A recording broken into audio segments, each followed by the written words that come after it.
నేడు ప్రజాభవన్లో ఎమ్మెల్యేలు, ఎమ్మెల్సీలు, ఎంపీలు, కాంగ్రెస్ నాయకులతో ముఖ్యమంత్రి రేవంత్ రెడ్డి సమావేశాన్ని ఏర్పాటు చేశారు. 2022 మే 6వ తేదీన వరంగల్ డిక్లరేషన్ ద్వారా రాహుల్ గాంధీ రైతులకు 2 లక్షల రుణమాఫీ చేస్తామని మాట ఇచ్చారు. 10 ఏళ్లు అధికారంలో ఉండి కూడా కేసీఆర్ 28,000 కోట్లు కూడా రైతు రుణమాఫీ చేయలేకపోయారని కూడా ముఖ్యమంత్రి రేవంత్ రెడ్డి దుయ్యబట్టారు.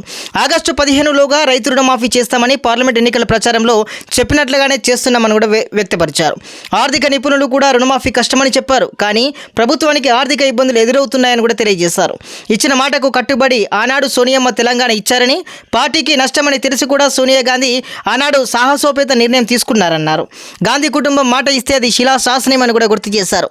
రైతు రుణమాఫీ చేస్తామని రాహుల్ గాంధీ మాట ఇచ్చారని, ఇచ్చిన మాట ప్రకారంగానే ఈరోజు చేసి తీరుతున్నామని కూడా ఈ సందర్భంగా తెలియజేశారు. నమ్మకం కలిగించడం మన బాధ్యత అని కూడా తెలిపారు.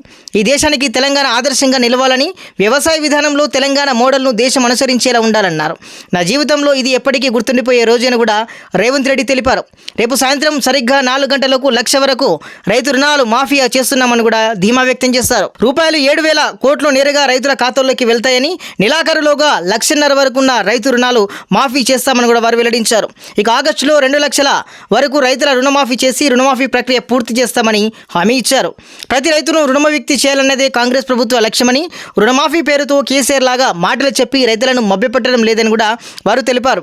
రైతు రుణమాఫీపై ప్రభుత్వానికి చిత్తశుద్ధి ఉందని, అందుకే ఏకమొత్తంలోనే 2 లక్షల రుణమాఫీ పూర్తి చేస్తున్నామన్నారు.